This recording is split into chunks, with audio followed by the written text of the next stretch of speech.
যা, can you catch it? Can you catch it Coco? কেন?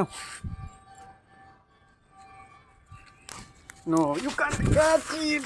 এই পালাইছি। উফ, এইবার তোকে তো আমি ধরবো। ইস, বাপরে বাপ, ছাদ খোলা পায়ে জীবন সুন্দর হয়ে গেছে।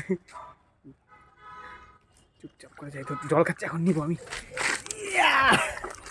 কী করবে মাথায়, ওর মাথায় ক্যালকুলেশনই হয়নি যে কী করবে, জল খাবে না, এটা নিয়ে পালাবে। Coco stay stay stay, sit sit sit. Coco এটা নিবি না, এটা লাগবে না। ওই, আরে ওইখানে শোনা নাই রে, এইখানে আমার হাতে দেখ, ফেলালাম। নে ক্যাচ। ও ওয়েল ট্রাই, ওয়েল ট্রাই।